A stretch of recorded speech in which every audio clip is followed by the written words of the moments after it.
महानता के शिखर की तरफ कदम बढ़ाता हुआ आगे बढ़ रहा था। तो ये मैंने सिर्फ इसलिए कहने का प्रयास किया कि श्री राम जन्मभूमि का मंदिर कोई इमारत नहीं थी। जो लोग पूछते थे राम लला हम आएंगे मंदिर वहीं बनाएंगे, ये तारीख नहीं बताएंगे। जनाब, ये तारीख वो वाली तारीख नहीं थी, क्योंकि ये कोई इमारत नहीं थी। ये भारत की महानता के विकास क्रम की प्रक्रिया का एक अंग था, और ये उसी दिन बनना था जिस दिन भारत अपनी महानता की तरफ बढ़ने को तैयार था। तो भारत की महानता की पताका और श्री राम जन्मभूमि की पताका एक साथ आनी थी। और इसलिए मैंने एक बार कहा भी, एक बार एक सज्जन हमसे डिबेट में कहने लगे साहब हम तो काल्पनिक मानते हैं। तो एंकर ने कहा भाई ये तो काल्पनिक मानते हैं।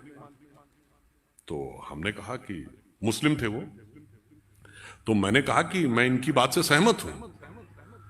तो एंकर ने कहा कि आप क्या कह रहे हैं, आप इनकी बात से सहमत हो? मैंने कहा हाँ, मैं बताता हूं क्यों सहमत हूं। हमने कहा 4 भाई थे, राम लक्ष्मण भरत शत्रुघ्न, और राजा दशरथ उनके पिता थे। तो पिता के कहने पे राम चले गए वन में, तो लक्ष्मण भाई के रूप में वन में चले गए। भरत ने जाके वन में गए और थाली में राम की खड़ाऊ रख के लाके शासन किया। मैंने कहा एक और बाबरी परंपरा में भी एक 4 भाई थे, शुजा, मुराद, दारा और औरंगजेब। मैंने कहा एक ने बाकी 3 का कत्ल कर दिया, बाप को जेल में डाल दिया, और इतने से भी उसे संतोष नहीं हुआ। अपने सगे बड़े भाई दारा शिकोह का सर काटकर थाली में सजाकर जेल में बंद अपने बाप के पास भेजा। तो मैंने कहा जिन्होंने थाली में भाइयों के कटे हुए सर देखे हों, उन्हें थाली में रखी हुई भाइयों की खड़ाऊ कल्पना ही लगेगी, इसमें इनका कोई दोष नहीं।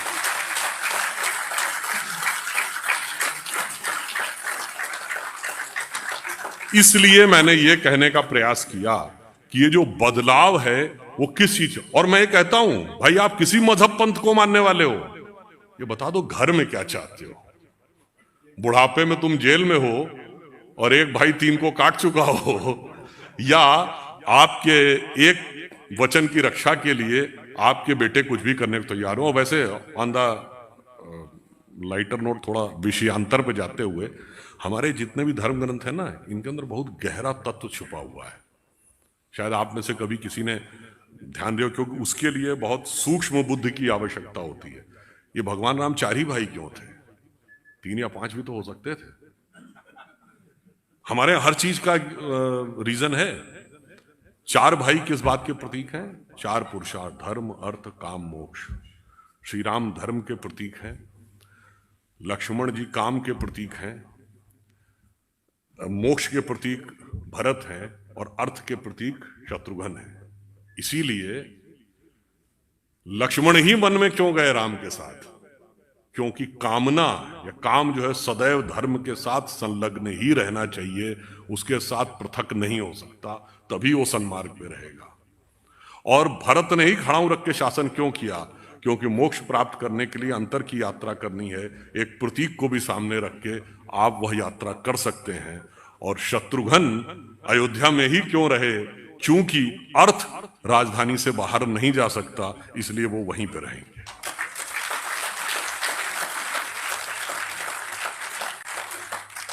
हर चीज का अपने यहां एक आधार है। अब एक और बात मैं कहता हूं, रामायण में 3 स्त्री पात्र हैं जिनको एक न एक अवसर पे दंड हुआ है। मंथरा, जिसको शत्रुघ्न ने लात मारी थी, सूर्पणखा, जिसके लक्ष्मण ने नाक कान काटे थे, और ताड़का, जिसका राम ने वध किया था। ऐसा क्यों हुआ भाई? What is the reasoning behind?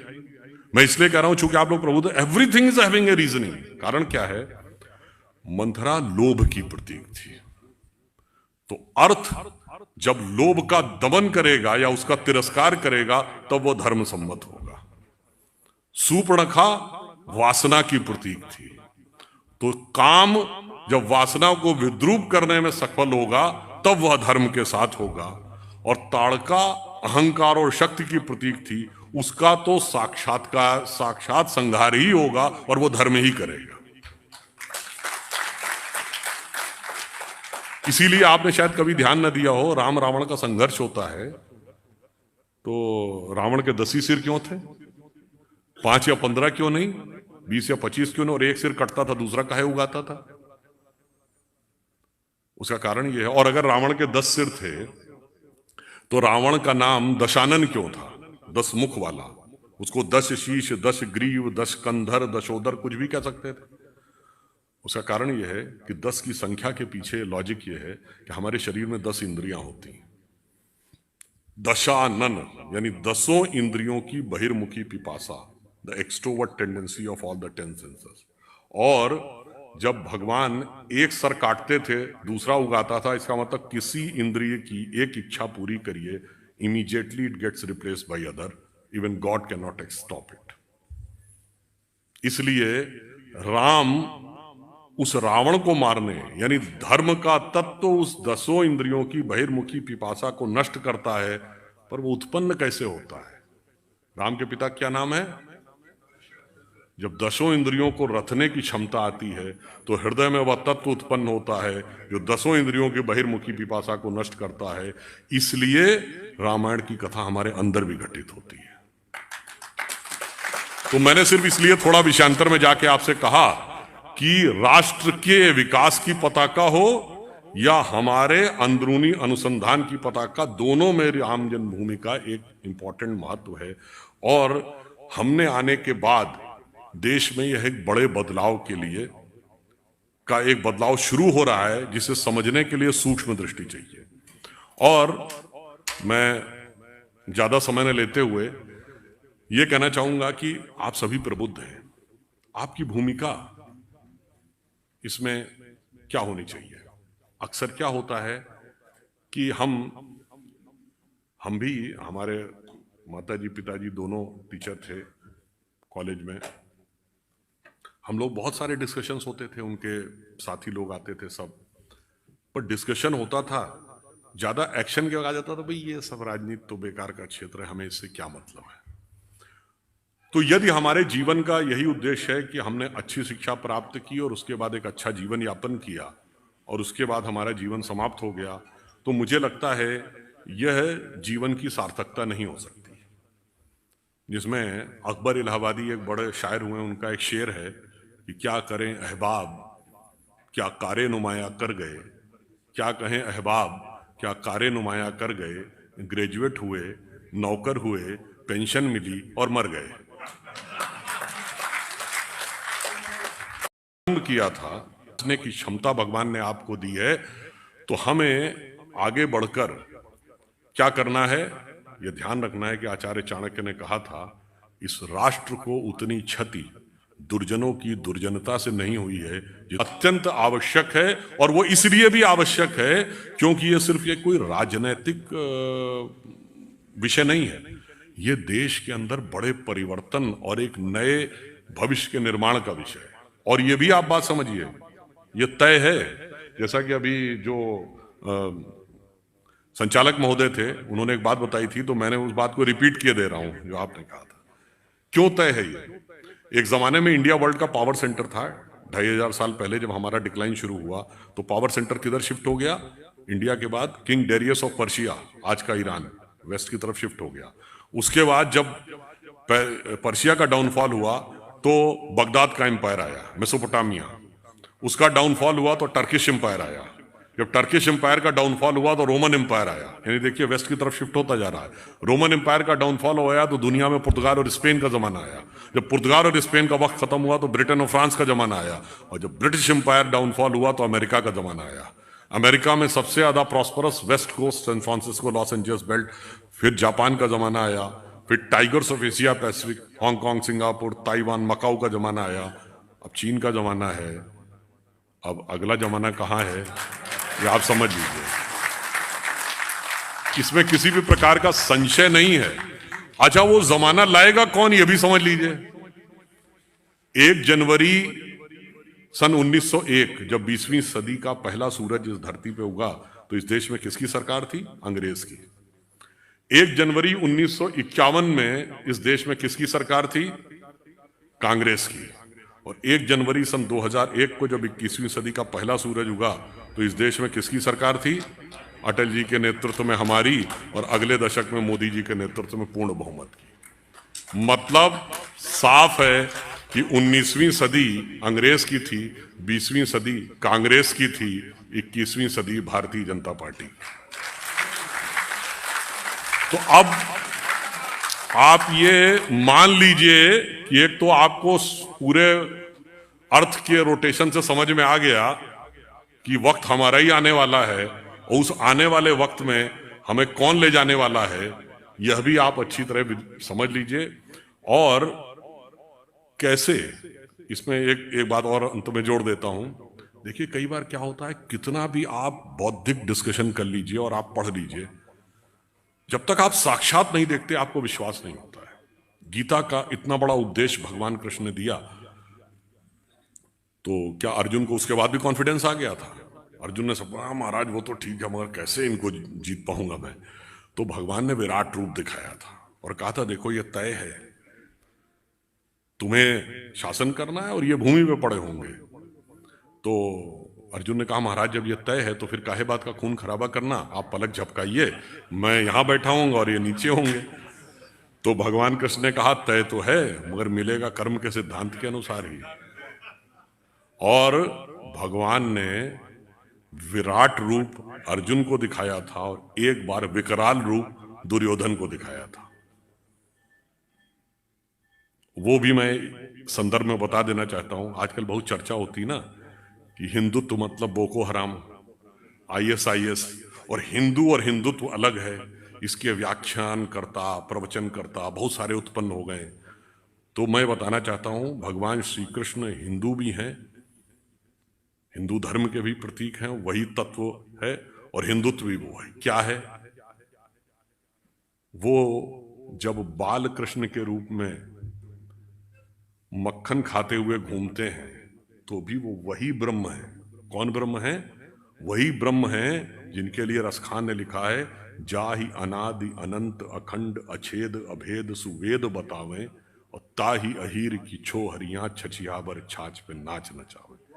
वो मोहक बालक भी वही साक्षात ब्रह्म है। और जब अन्याय होता है, अन्याय क्या था कि जब दुर्योधन के पास प्रस्ताव लेके भगवान कृष्ण गए तो उन्होंने कहा पांडवों की तरफ से कि न्याय तो कहता है कि मुझे आधा राज्य दो, पर 5 गांव भी दे दो तो मैं शांति से बैठ जाऊंगा। दुर्योधन ने कहा, सुई की नोक के बराबर भी नहीं दूंगा। यह अन्याय की पराकाष्ठा थी। जब यह अन्याय की पराकाष्ठा हो जाती है तो वही बाल मोहक स्वरूप के जो ब्रह्म थे, उन्होंने दूसरा स्वरूप दिखाया, और तब भगवान ने अपना विकराल स्वरूप दिखाया। और उन्होंने दुर्योधन से कहा, देख, दिनकर ने अपनी कविता में लिखा है, दृगहो तो दृश्य अकांड देख, मुझमें सारा ब्रह्मांड देख, नभ में ये कुंतल जाल देख, पग के नीचे पाताल देख, गत और अनागत काल देख, मेरा स्वरूप विकराल देख। तो हिंदू धर्म में यह भी है, हिंदू धर्म में यह भी है। कब होता है? जब सुई की नोक के बराबर भी हमें न्याय न दिया जाए।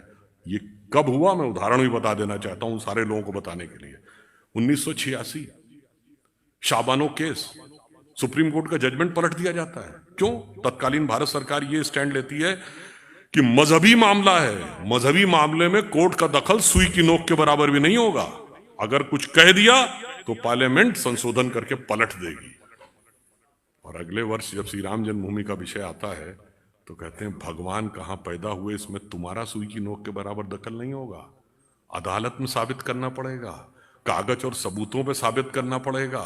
और इतना ही नहीं था, यह भी साबित करना पड़ेगा कि यही अयोध्या थी कि नहीं। यह भी साबित करना पड़ेगा कि राम भी हुए थे कि नहीं, या उनके एक नेता ने बोला था 10,000 कमरे थे तो इसमें हुए थे कि नहीं। यह वह न्याय की पराकाष्ठा थी। इसलिए फिर वह हिंदुत्व भी दिखाना पड़ता है। और ऐसा नहीं कि यह कोई 100 साल पुरानी बात है। यह भी मैं कह देना चाहता हूं, यह तो छत्रपति शिवाजी महाराज ने हिंदवी स्वराज्य और हिंदू पद पातशाही स्थापित किया था, और जिसके लिए कविराज भूषण ने लिखा था, वो कहते ना, हिंदुत्व शब्द पहले नहीं, उन्होंने लिखा, राखी हिंदुवानी हिंदुआन का तिलक राख्यो, स्मृति पुराण राखो वेद धुन सुनी में, और शाही के सपूत शिवराज शमशीर तेरी, दिल्ली दलदाब के दीवाल राख्यो दूनी में। आजकल होते तो शायद उनको कहना पड़ता इटली दल राब के दीवाल राखे दोनी में। खैर, मैं अंत ये करके कहने का प्रयास करूंगा कि जब भगवान ने विराट स्वरूप दिखाया तो दिखा दिया था ना कि ये तय है। वो अर्जुन से क्या कहा, बस कर्म करो, तय तो ये है। उसी प्रकार से भारत का भविष्य तय है। भारत का भविष्य किस रास्ते से जाना वो भी तय है। बस आपको क्या करना है, सही चीज पे उंगली की दिशा तो भगवान ने दिखा दी है, आपको अब उस उंगली का सही प्रयोग करना है। जैसे आपके मोबाइल में कोई गाना रिकॉर्डेड होता है, अब रिकॉर्डेड तो वही है, बस आप पुश करते हैं, गाना बजने लगता है। उसी प्रकार भारत का भवितव्य तय है। आप उसमें न सिर्फ भागीदार बनिए, बल्कि अपने साथ के बाकी लोगों को भी आप अपनी मेधा से, प्रतिभा से लोगों को इस बात के लिए कन्विंस करिए। और ये जिस प्रकार का एक वर्ग भेद, जाति भेद और हमारे बीच में एक जगह जगह पार्थक्य और आपस में लड़ाई करवाने का जो प्रयास किया जा रहा है, इसको स्मरण रखिए और स्वतंत्रता के इस 75वें समय में, अमृत महोत्सव में स्वतंत्रता को सार्थक करिए। और ये बात ध्यान में रखिए कि हो गए हैं स्वप्न सब साकार, कैसे मान ले हम, टल गया सर से व्यथा का भार, कैसे मान ले हम। अब आगे की चीजें आपको समाज को समझानी है। वेश वाणी तत्व दर्शन दूसरों का यह सभी ले, विकृति को हम ग्रहण करते निज प्रकृति को आज भूले, इस विदेशी नकल को अब अस्मिता क्या मान ले हम। हो गए हैं स्वप्न सब साकार, कैसे मान ले हम, टल गया सर से व्यथा का भार, कैसे मान। तो उस व्यथा के भार को समझिए और मां भारती का वह मार्ग प्रशस्त करिए जिसमें कि जाना बिल्कुल तय है। किसी भी प्रकार का किंतु परंतु मत रखिए। भारत का महान भविष्य इंतजार कर रहा है और विश्व भी उसका सम्मान करेगा। यह पंक्ति कहकर समाप्त करता हूं कि स्वप्न देखा था कभी वो आज हर धड़कन में है, एक नया भारत बनाने का इरादा मन में है। बढ़ रहे हैं हम प्रगति की ओर उस रफ्तार से, कर रहा है विश्व